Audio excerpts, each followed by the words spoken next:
Hi, in this video, we are going to continue our journey into coordinate geometry and we are going to look at circles. Okay, so in the previous video in this section, we had covered straight lines, and now we start discussing the first 2-degree curve that we are looking at, which is circles.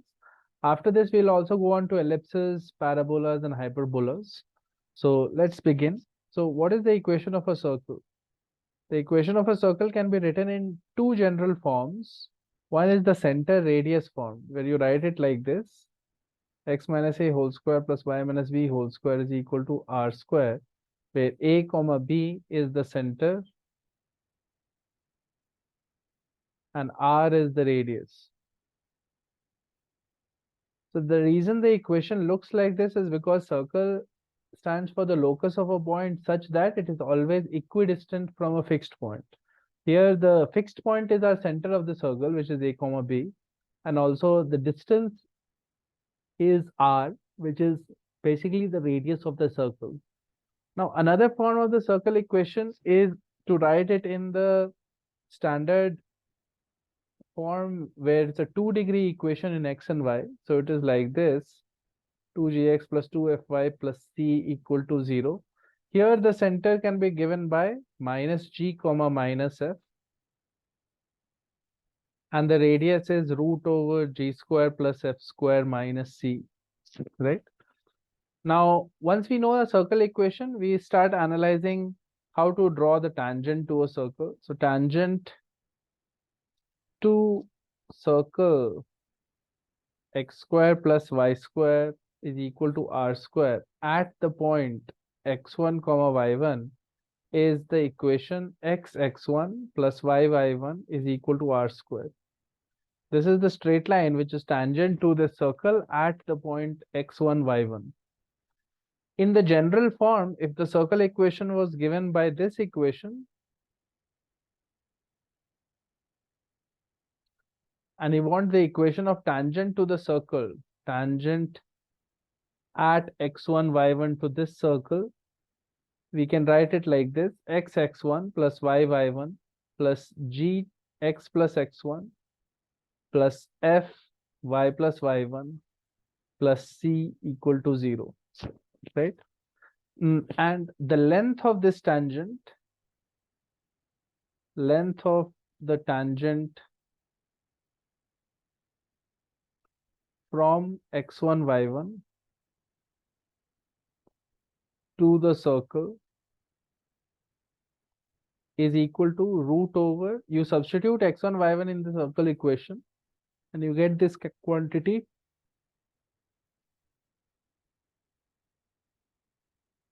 This is the length of the tangent to the circle.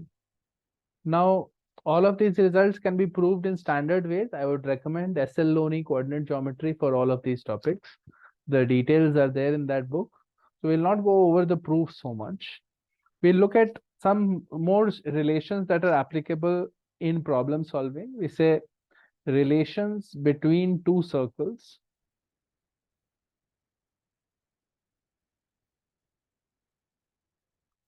So if two circles don't intersect and they are outside each other, basically don't intersect, then we can say that C1, C2 is greater than R1 plus R2. If the circles touch each other externally, C1, C2 is equal to R1 plus R2 for externally contact. In case you have R1 minus R2 mod is less than C1, C2 is less than R1 plus R2. This is the situation for intersecting circles. Intersecting circles. The fourth condition is C1, C2 is equal to mod of R1 minus R2. That is the situation for internal contact. One circle is inside another circle and both the circles are touching each other. And finally, you have C1, C2 is less than mod of R1 minus R2. And this is one circle is inside the other and there is no contact.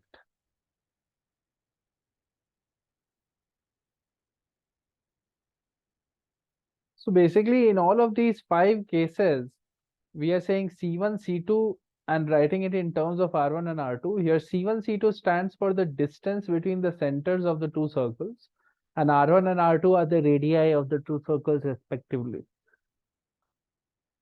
So if you know these relations, you can predict whether the circles are cutting each other or touching each other. And basically we can understand what is the orientation of these two circles in the XY plane. We'll look at some problems now, which elucidate some of these concepts. So the first one is this: two circles are both tangent to the line y is equal to kx and the positive x-axis. And the positive x-axis. Suppose the product of the radii of the two circles is equal to 2 and an intersection point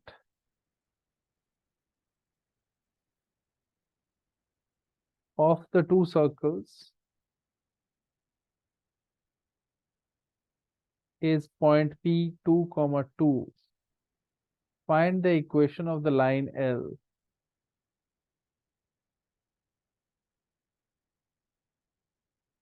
What is this line? This is the line L, y is equal to kx. So basically, they are asking us to find the equation of the line y is equal to kx, or find the value of k. Okay. Now, what is the information given in the question?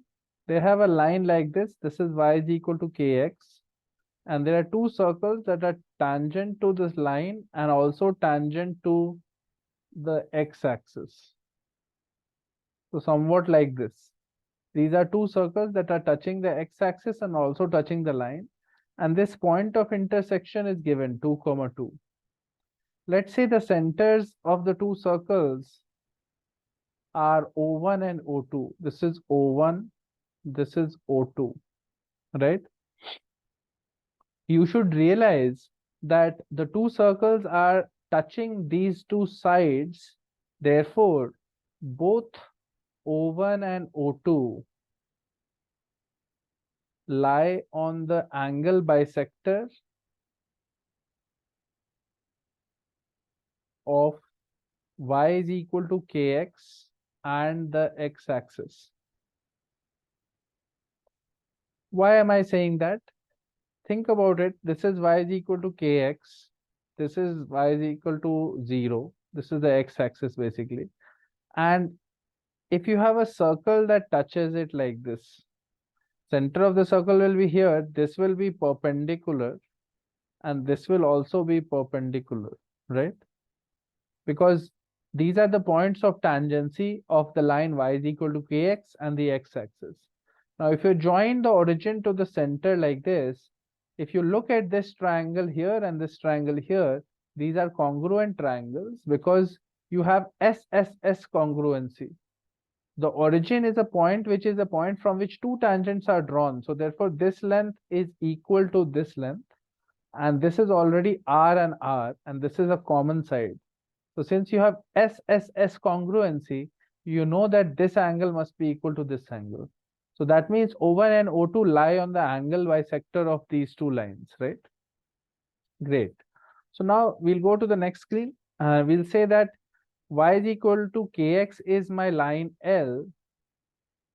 And let's say slope of line L is equal to k, is equal to tan alpha.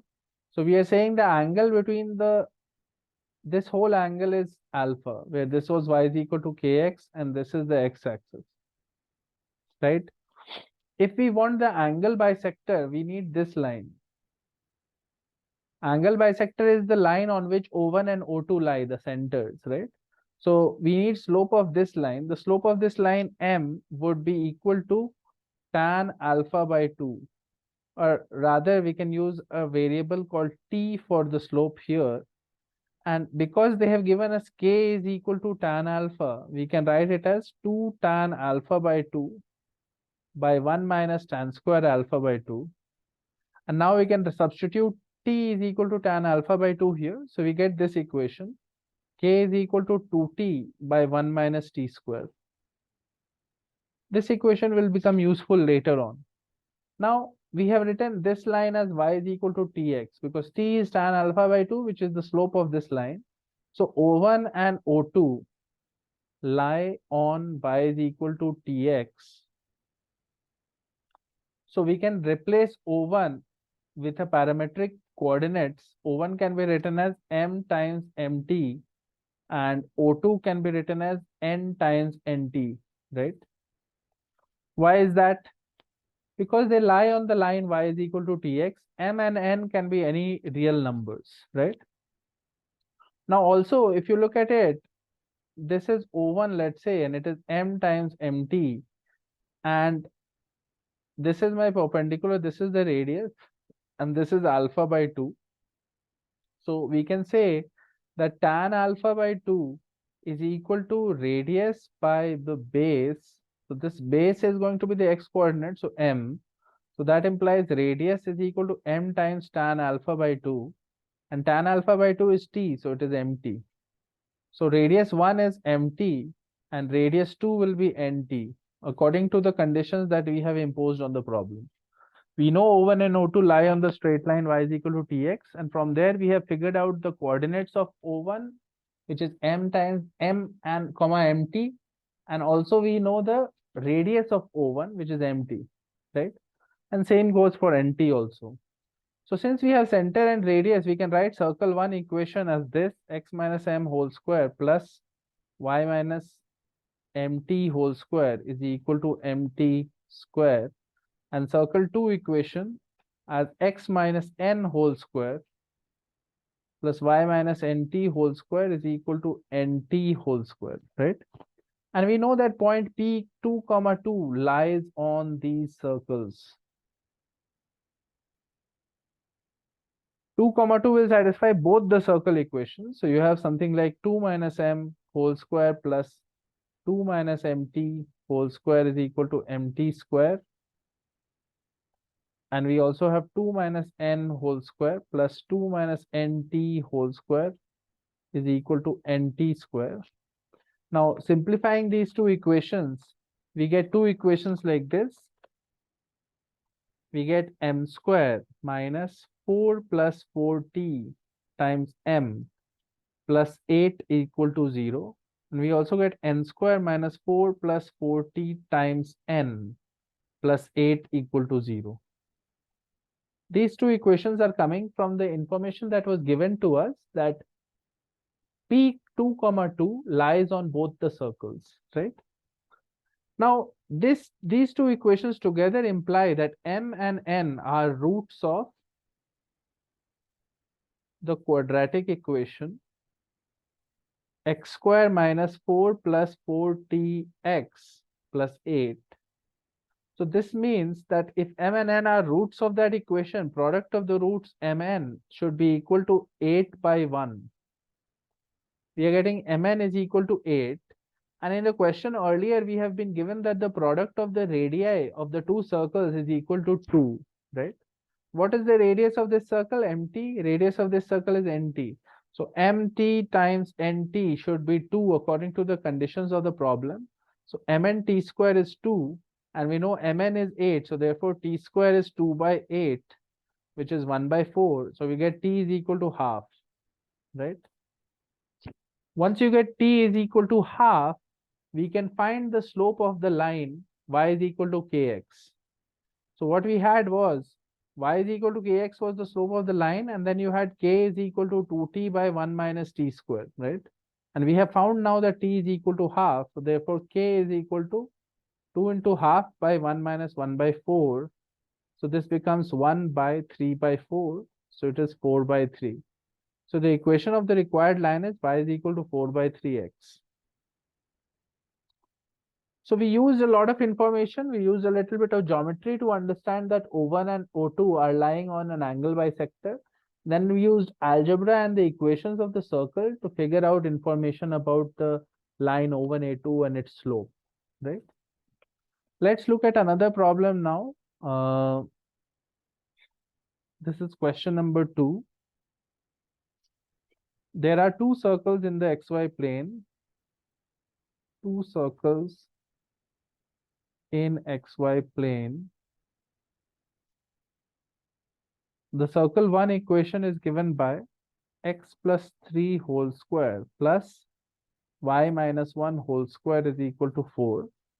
And circle 2 equation is x minus 4 whole square plus y minus 5 whole square is equal to 4. Right? The question is, if a line L passes through P 4, 0 and the length of the chord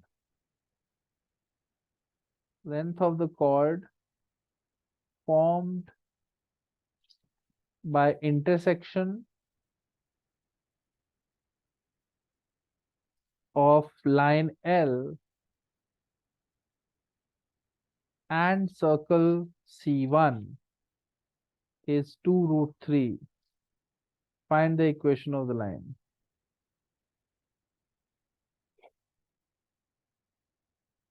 A pretty straightforward question, but we'll just do it to understand how we solve such questions.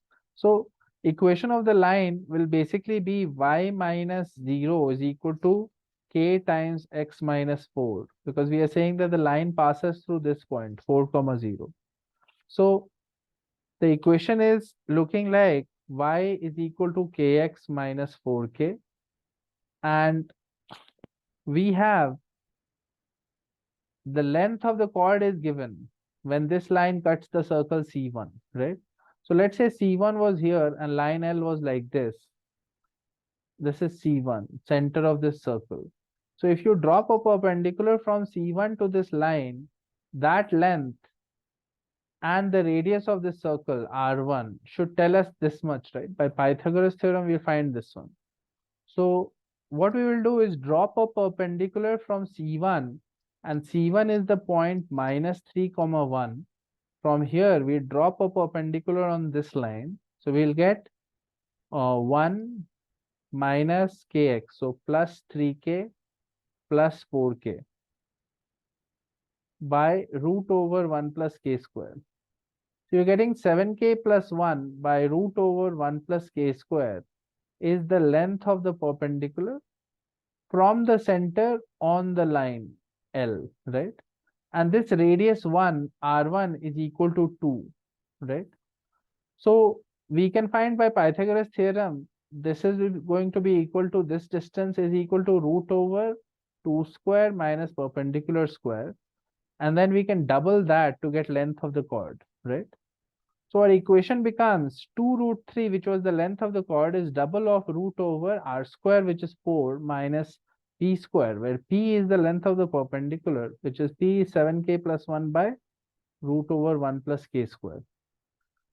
So this cancels, and then you can square it, and you get 3 is equal to 4 minus p square, and p square basically is equal to 1. So you get 7k plus 1 whole square is equal to 1 plus k square, and this becomes 49k square plus 14k plus 1 is equal to 1 plus k square. 1 gets cancelled, and you have the equation 48k square plus 14k is equal to 0. So you either get k is equal to 0, or you get k is equal to minus 7 by 24. So the equations of the lines would be y is equal to 0, or y is equal to minus 7 by 24, x minus 4. These are the two possible equations of the line for which the conditions of the problem are satisfied, right? Okay. Then we look at this problem. Question number 3. Okay, we have equation of a circle O is x square plus y square is equal to 1, and P is a moving point outside circle O, outside circle O. We draw two tangent lines from P to O, which touch the circle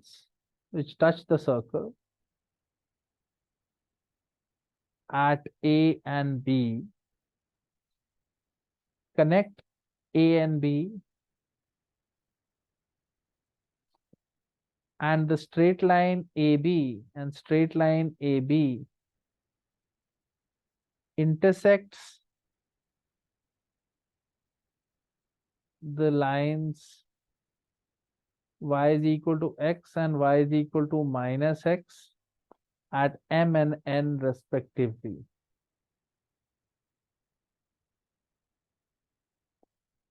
The question is, if 5 by OM square plus 4 by ON square is equal to 10, find the locus of P.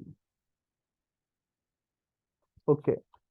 So understand the question. You have a circle equation that is given. Center is the origin, radius is 1, and P is a moving point outside the circle. It's a variable point. From P, you're drawing two tangents to the circle whose points of tangencies are A and B, and then you join the line AB.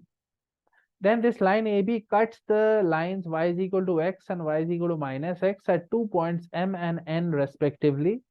And now you are given a condition. If 5 by OM square is equal to 4 by ON square equal to 10, then what is the locus of the moving point P, right?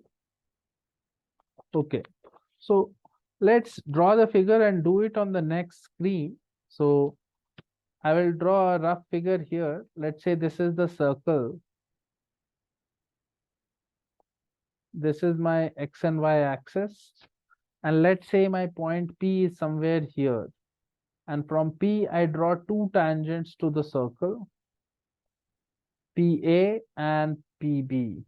So let's say this is A, and this is B. I join A and B, and I draw the line y is equal to x, and the line y is equal to minus x, and this becomes M, and this becomes N, right? This is y is equal to x, this is y is equal to minus x. We know that the angle between them is 90 degrees, right? Now this point is O. Okay. Now what we can see is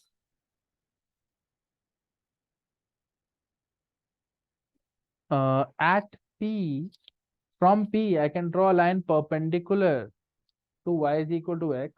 So I can draw a line perpendicular to y is equal to x intersected at C. And from P, I can draw a similar line to here, which is D. This is also perpendicular. And I can join A and C with a dotted line here and B and D with a dotted line here, right? Okay. Now let's think about it. We can connect O to A also and O to B also. My first claim here is that P, O, A, B, C, and D all lie on the same circle. How can I say that? First of all, we can look at that quadrilateral POAB. Let's look at the quadrilateral POA and B, right? We know that OA is perpendicular to AP, and similarly OB is perpendicular to PB. So the opposite angles of this quadrilateral are equal to 90 degrees. So this is cyclic quadrilateral. We can also prove that POAC is cyclic. Why is POAC cyclic? Because you can say that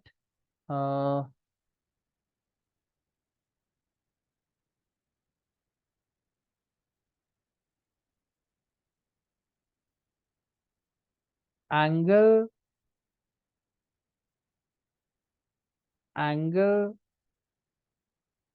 OAP is equal to angle PCO is equal to 90 degree, which is angle subtended by the same angle by the same chord OP.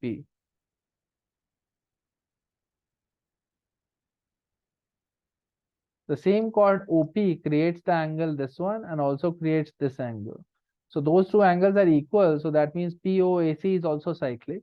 So now you can see that POABC and similarly POAD will also be cyclic. So therefore all of them lie on the same circle. That is important for us. Now think about it. The length PA is equal to length PB because they are the lengths of the tangents from external point P to the circle, right? Also, angle ACO is equal to angle OAM.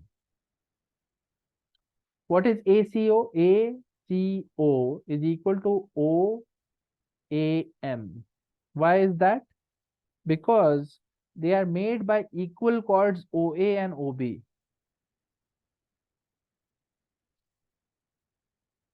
Angle OA makes an angle OAM, the chord OA makes the angle OAM.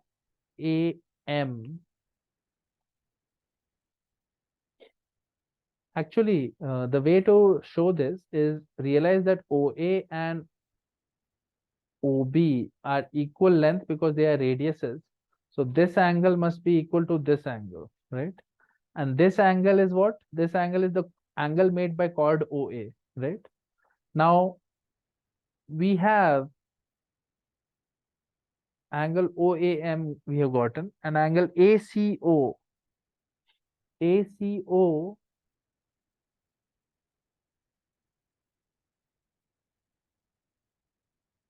is again angle made by the same chord OA, right? Correct. So since we know that POAC is cyclic, the same chord OA is making an angle here, which is angle ABO, or which is equal to angle OAB, which is equal to OAM. Similarly, the same chord OA is making an angle here on the circle, on the circumference of the circle, and that angle is ACO, right? Okay. So since we have two angles are equal, ACO and OAM, and we also know that angle AOM, angle AOM is equal to angle COA.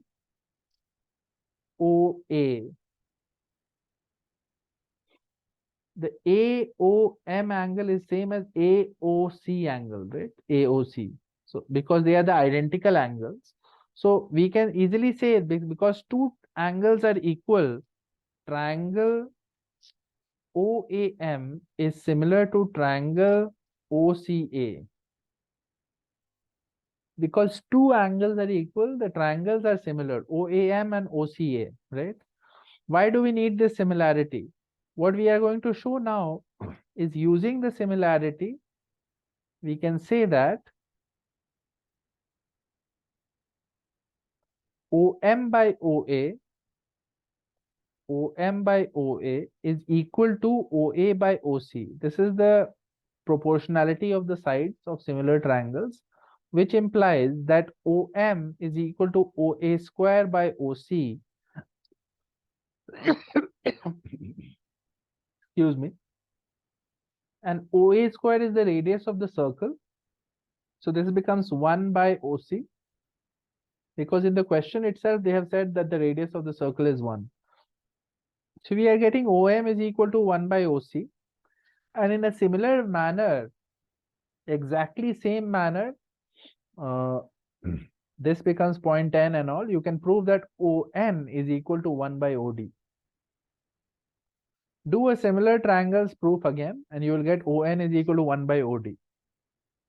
And now you can see from the figure that quadrilateral P, C, O, and D is a rectangle because all four angles are 90 degree. Quadrilateral PCOD is a rectangle because all four angles are 90 degree. It doesn't look a rectangle in my figure because I have made it by hand, so it is not accurate. But it is a rectangle. You can see that all four angles are 90 degree, right?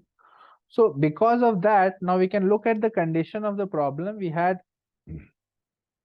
5 by OM square plus 4 by ON square is equal to, since OM is equal to 1 by OC. So this is 5 OC square and this is plus 4 ON square is OD square, right? Now, because it is a quadrilateral, OC is equal to PD, the opposite side, because quadrilateral PCOD is a rectangle. We have OC is equal to PD, so you have 5 PD square plus 4, you have OD is equal to PC plus 4 PC square, right? And that is given as equal to 10. Now, if you take, now P is a variable point x comma y and PD and PC are lengths of perpendiculars from P to the lines y is equal to x and y is equal to minus x. That's how we made PD and PC. So therefore we get the simple relation 5 times mod of x plus y whole square by root 2 square plus 4 times mod of x minus y whole square by root 2 square is equal to 10. According to the given equation, we are getting this relation, and therefore we are getting an equation connecting x and y. If you simplify and expand these equations, you will get 10 is equal to 5 times x square plus y square plus 2xy by 2 plus 4 times x square plus y square minus 2xy by 2. And eventually you will get 10 is equal to 9 by 2 x square plus 9 by 2 y square plus xy. So that is the equation of the required locus. So understand that most of the problem was done by geometry. We basically did a geometrical proof that there are cyclic quadrilaterals, and we showed that PCOD is a rectangle and so on. And we got similar triangles to simplify OM and ON, right? So that is an interesting way to solve the problem. The next question that we look at is this one. In a coordinate plane,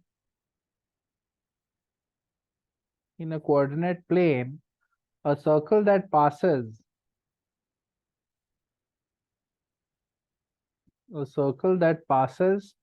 through the origin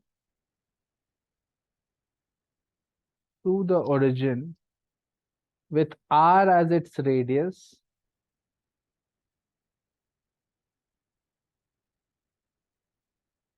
is completely in the region y is greater than or equal to x power 4. Find the maximum value of R.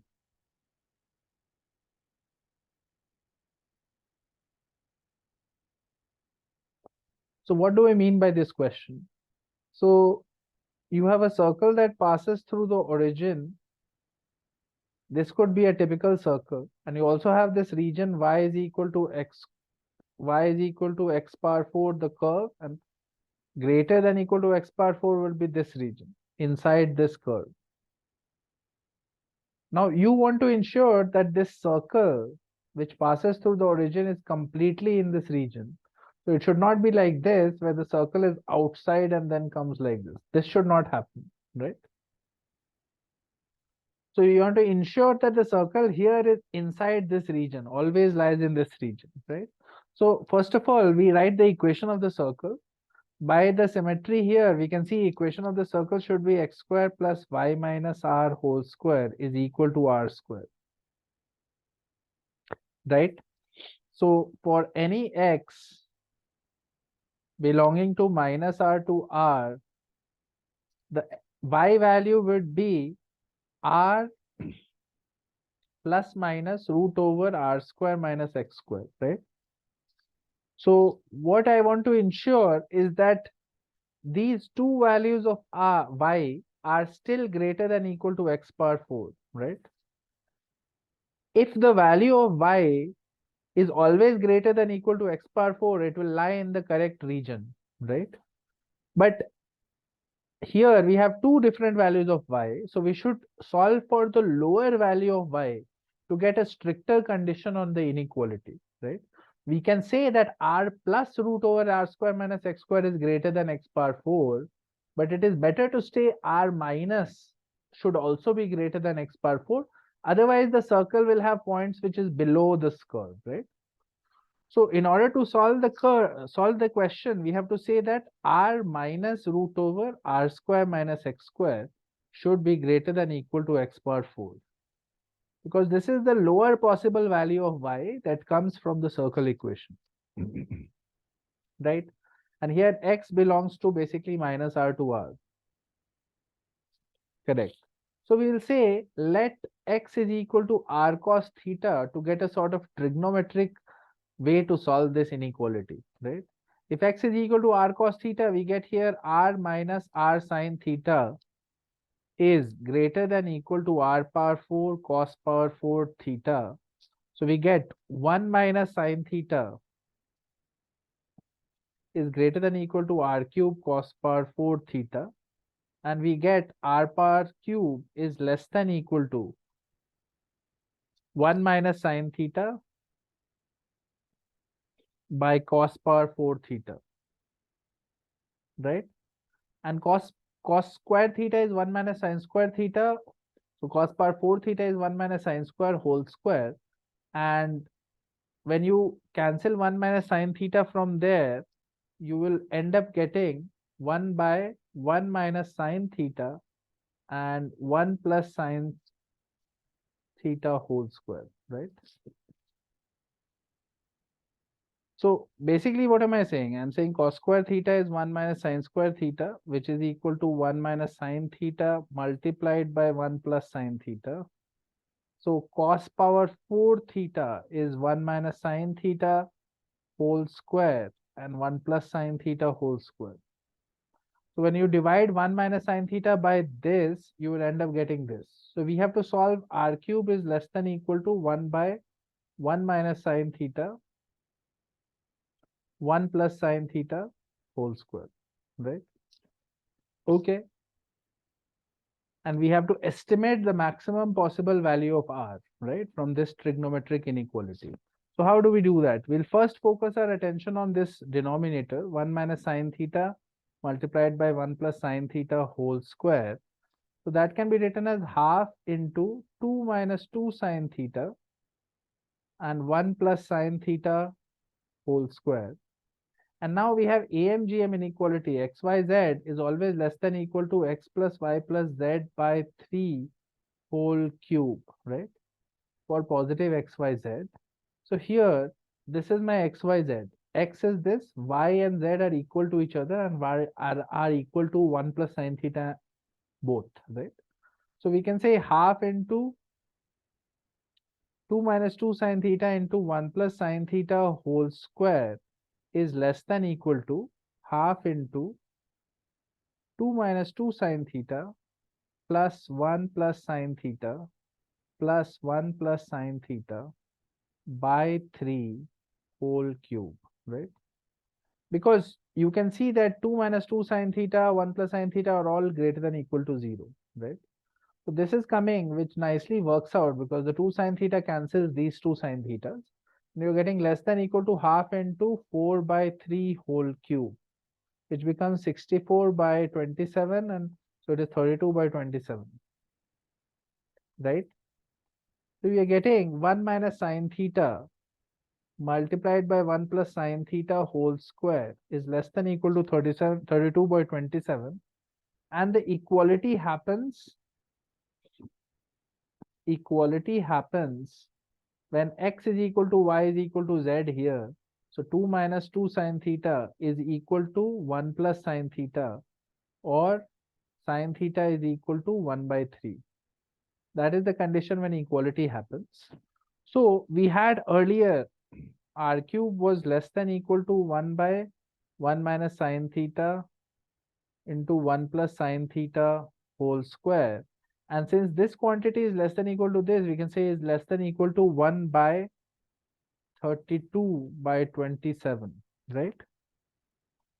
So basically, you are getting r is less than equal to 3 by 2 into 2 power 2 by 3, which is equal to 3 by 4 and cube root of 2. So by AMGM inequality, we are getting r is less than equal to this, and that is the maximum possible value of the radius of the circle for the conditions of the problem to be true, right? When does this happen? This happens when sine theta is 1 by 3, so cos theta is root 8 by 3, and therefore the x value is r cos theta, which is r times root 8 by 3, right? Okay, so that is this problem. We look at one last one, which is a little bit of number theory involved in this problem. So this is the question: find the number of integral points on a circle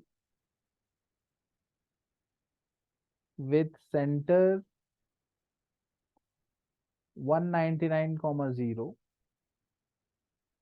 and radius 199. So let a x comma y be an integral point on the circle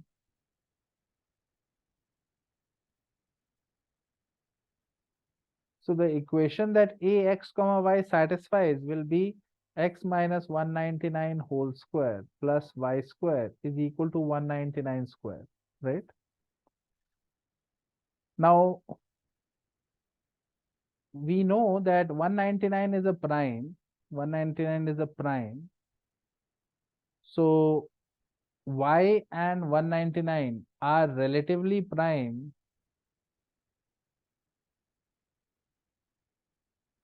if y is not equal to 0 and y is not equal to plus minus 199.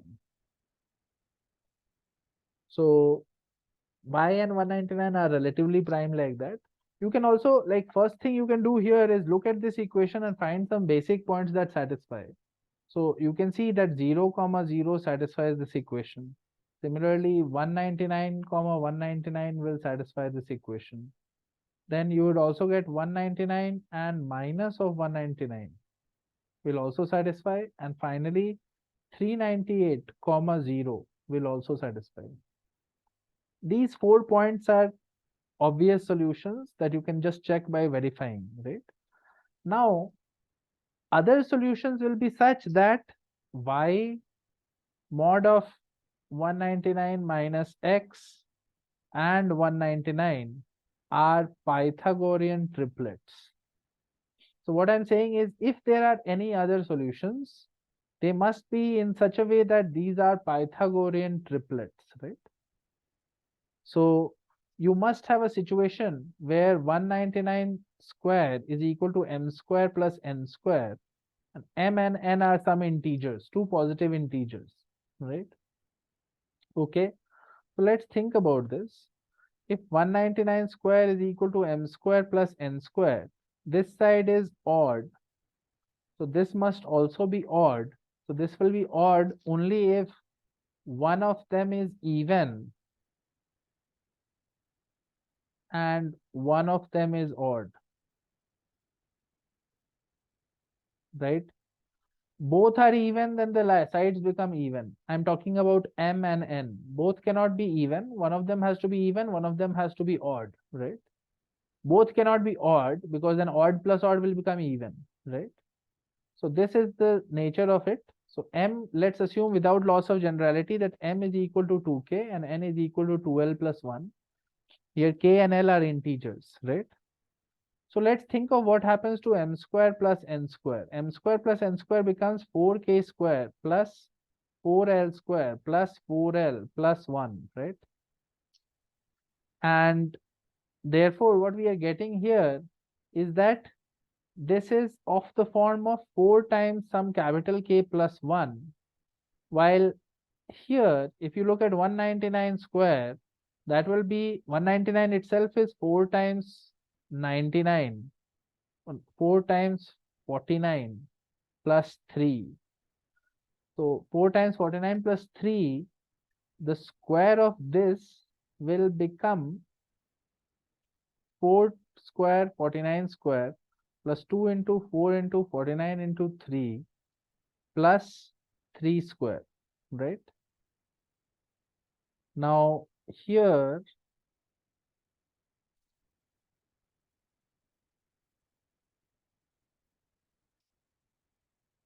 this is coming as 4k plus 3, 199. 4k plus 3 whole square is also coming as 4. Basically, I want to show a contradiction. I want to show that m square plus n square can never be equal to 199 square.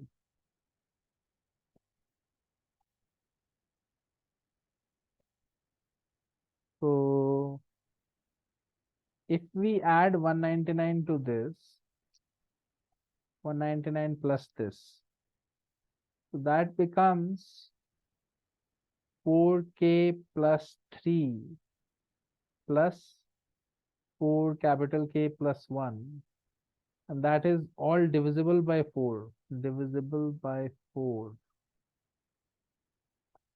Okay. And if I add 199 square plus 199,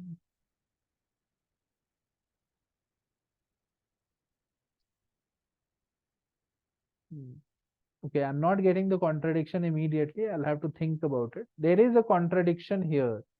So for the moment, if you assume that there is a contradiction here, then that will prove what? That will prove that there are no Pythagorean triplets which will satisfy this equation. So I will try that again. You should also spend some time trying it, because what the answer to this question suggests that there are only 4 points which are integral points on the circle. We have already found those 4 points. We just have to prove that no other points are possible. So right now I'm getting stuck here a little bit. I will have to think about it, and I'll probably get back to you in the next video and solve it for you. Okay. So just think about a contradiction here. I'm searching for a contradiction where you can show that this can never be true.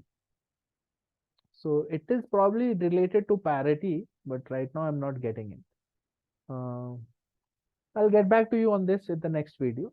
So this concludes our general discussion of circles. The next topic that we'll start off with is ellipses. After ellipses, we'll do hyperbolas and parabolas. So I'll see you in the next video.